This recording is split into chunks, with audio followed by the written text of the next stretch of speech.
power, fame, endless money. It gave him a perfect life, and yet, he was completely alone. So, for 30 days, billionaire Tund lived as the poorest man in town, working for scraps and sleeping on a hard floor. What happened when he met Amara, the beautiful seller who showed him kindness when he had nothing? The ultimate social experiment in love is about to be revealed. The view from the penthouse was Lagos in all its dazzling, suffocating glory.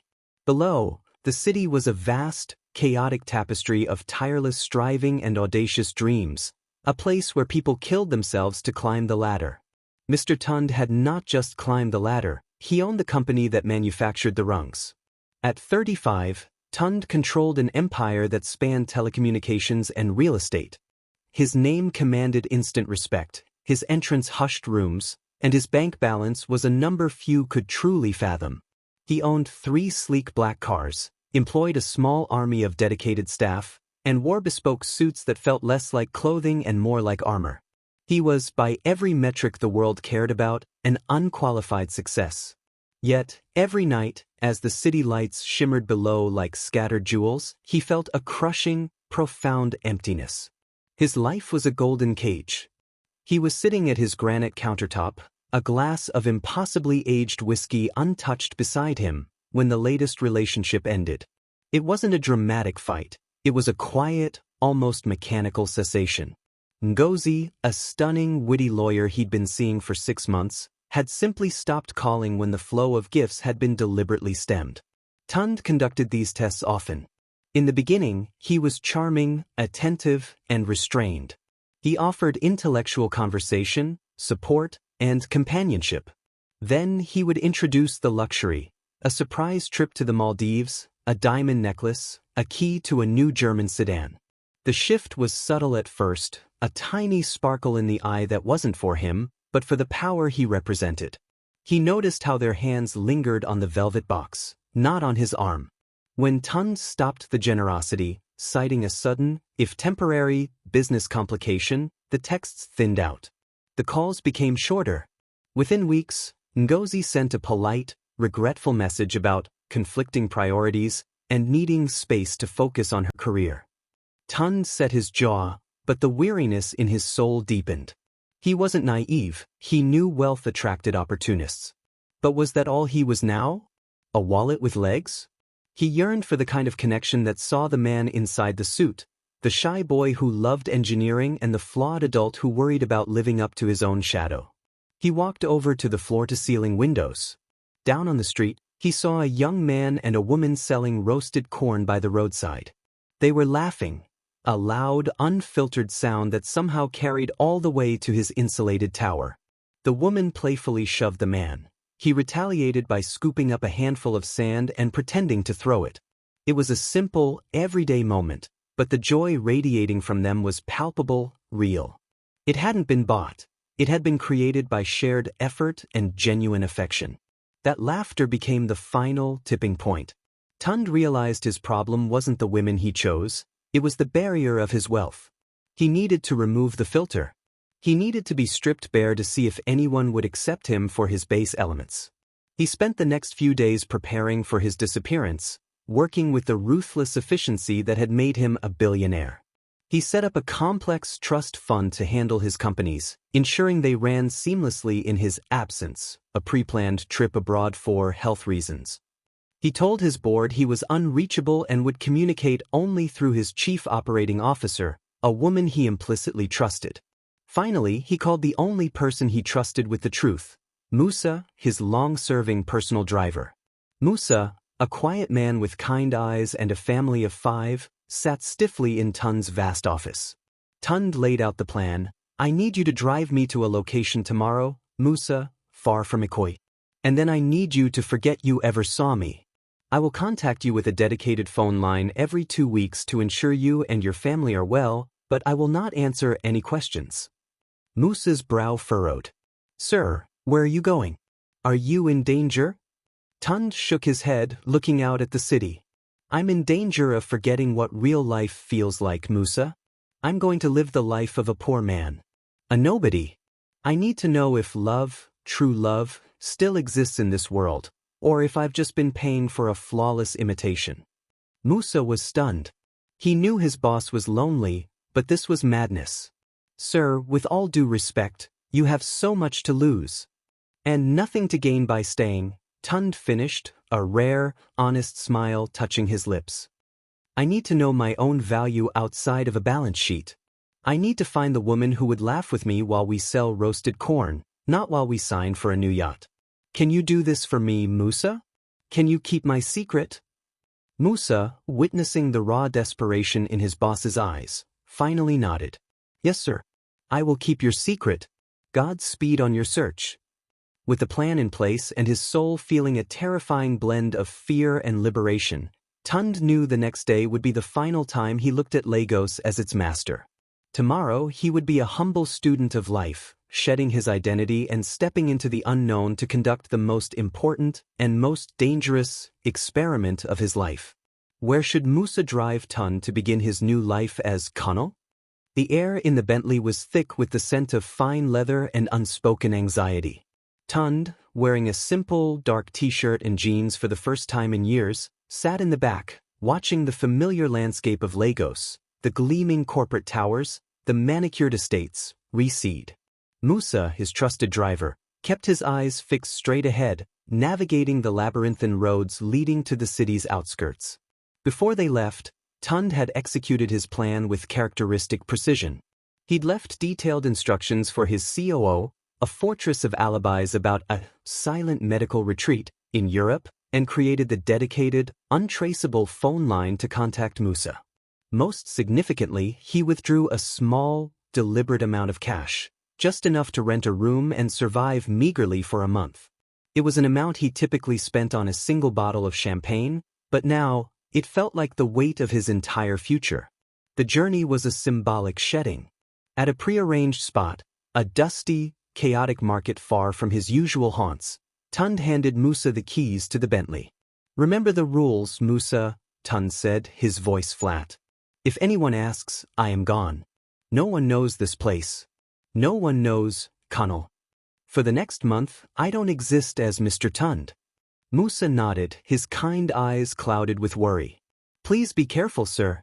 This is a very different world. As Tund watched the sleek black car, a symbol of his old life, disappear into the traffic, he felt a moment of pure, blinding panic. He was suddenly just another man on the side of a noisy, indifferent road, holding a small, cheap duffel bag. He was stripped of his armor. He spent the next hour walking, allowing the sweat to plaster the cheap cotton shirt to his back. The heat was ferocious, the dust relentless, and the noise a cacophony of hawkers, motorbikes, and blaring music. This was the raw, unpolished Lagos he only saw from the height of his penthouse, and it was overwhelming. His disguise was simple but effective. He'd shaved his signature, perfectly trimmed beard and switched his designer glasses for a pair of generic frames. The crucial detail was his posture. He forced himself to walk with the slightly slumped shoulders of a man perpetually tired, his gaze downcast, instead of the upright, demanding carriage of a business mogul. After asking around, he found a dingy, one-story compound on a street where the drainage system was little more than an open trench. The landlord, a stout woman named Mama E, sized him up suspiciously. You look like trouble, she declared, chewing loudly on a cola nut. I am just looking for work, Tund, now Colonel, replied, his voice rougher than usual. I need a place to rest my head while I look. He paid her for 1 month's rent for a single, small room. The moment he stepped inside, the reality of the Golden Cage's disappearance hit him like a physical blow. The room was barely large enough for the rickety single bed and a small plastic stool. The air hung heavy with dampness, the walls were streaked with moisture, and the smell, a mix of old cooking oil, mold, and stagnant water, was a shock to a man who lived with purified, chilled air. The communal bathroom was a depressing experience he immediately tried to banish from his mind. For the first 3 days, Colonel did nothing but try to acclimatize. The discomfort was physical, but the mental shock was worse. Every instinct screamed at him to pull out his phone, call his security detail, and go home. He, Mr. Tund, could solve every problem in this house: the leaking roof, the broken pump, the poverty, with a single wire transfer. Yet he resisted. He started observing his neighbors. They lived without the illusion of control. Their survival was a delicate balance of hustle and hope. He watched a woman patiently wash clothes in a bucket, singing softly to her baby strapped to her back. He watched men return from the markets late at night, exhausted but sharing food and stories. He realized his wealth had created a buffer, insulating him from the fundamental truths of human struggle and shared community. In his penthouse, he had privacy and luxury. Here, he had proximity and life. Cunnel knew he couldn't stay locked in his room. He needed to be active, to feel the strain of effort. He began looking for work. His expensive education and expertise in global finance were useless here. He tried the construction sites, but his hands were too soft. He tried moving crates at the market, but his lack of physical stamina quickly became a point of mockery. The first time he earned money, a meager few hundred naira for helping a shopkeeper stack cartons, it felt different than any dividend check he'd ever received. It was earned weight, a direct translation of time and muscle into sustenance. He bought a simple dinner of yam and stew from a street vendor that night and found it tasted better than any five-star meal. It was during one of his aimless walks, carrying the slightly weary posture of a man looking for a day's work, that he first saw her. She was a beacon of fierce energy on a dusty corner a few streets from his room, commanding her small roadside kingdom with a spatula and a smile. Her name, he would soon learn, was Amara. His grand experiment was about to begin its true, terrifying phase. What is the first thing Cunnel plans to buy from Amara's stall? In his new neighborhood, Tund, as Cunnel meets Amara, a young woman who sells food by the roadside. The first day he buys from her, he is short of cash. She smiles and says he can pay next time. That simple kindness stays in his heart. Over the next few days he returns, helping her serve customers and listening to her stories about hard work and dreams. A friendship quietly begins. The neighborhood noise was chaotic, honest, and utterly real. Cunnel was drawn to a roadside food stall run by Amara, a young woman whose spirit was electric. "Good afternoon. How much for a plate of rice and chicken?" "Welcome, brother. Rice, plantain, and one piece of chicken is 800 naira. I apologize. I miscalculated. I'm short by just a little. I'll come back tomorrow to buy." Don't run away. It's just food, Cunnel. You look tired and hungry. The first. Pay me the rest when you have it. God will provide. We are all hustling here. Thank you, Amar. I promise I will be back first thing tomorrow. Go chop your food, brother. You are welcome. The next day, Cunnel returned to pay his debt, and he stayed. He began to look for small ways to help. That bench looks like it's about to collapse. Do you have any tools? I can fix it for you. You can fix things? You don't look like a carpenter, but I welcome the help. I'm just a man who wants to earn his keep. Give me a chance. Cunnel fixed the bench, carried heavy water, and helped wash dishes. He found that the currency here wasn't money, it was contribution. My dream is to have a small, proper restaurant one day. Not just roadside. You'll do it. You have the heart and the hustle.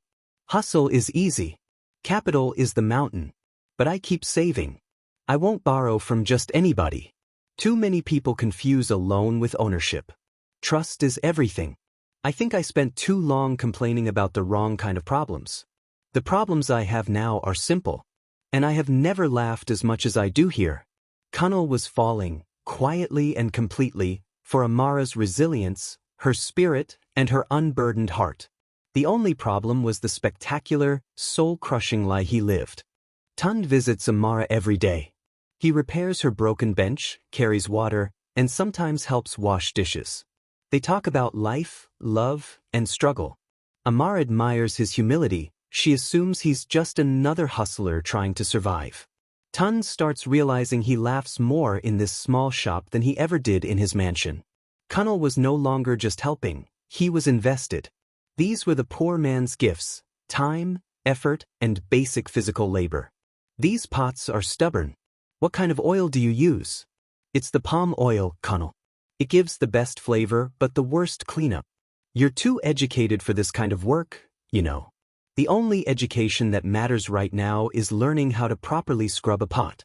Amara shared her story, her struggles, her small victories, and the pain of seeing friends give up their dreams. Losing everything was a good lesson. When I had the money, I just threw it at problems. Now I have to use my mind, my hands, and my time. It's better. I believe that. Many of these big men, they think money gives them wisdom. But a wise heart is built from hard work. That's why I don't trust all the flash and the noise. Give me a quiet, working man any day. Kunal felt the weight of her sincerity. She saw him as a kind, humble man down on his luck. His new reality was simpler, but his spirit was alive. The simple act of making Amara laugh was worth more than his past achievements combined. I worry about you sometimes, Kunal. You work so hard for nothing. I am working for something real now, Amara. I never had that before.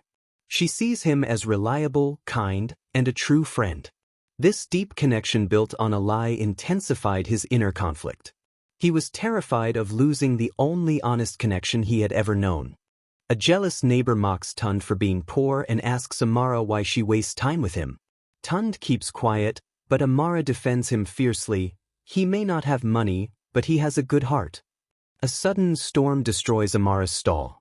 Her pots and table are washed away. Her savings are gone. Tund offers to help rebuild, but she refuses politely. You've done enough already. I'll start again somehow. Her words strike him deeply. She values pride and integrity more than charity. A jealous neighbor, Chaik, approached the stall, his voice loud and sneering. Amara, why are you wasting time with this one? He's all talk and no money. You need a real man who can bring something to the table. Get away from my stall, Chaik. Kunal has been nothing but helpful. And he has a good heart. A good heart cannot pay rent. He's a hustler with empty pockets, looking for a handout. That's enough.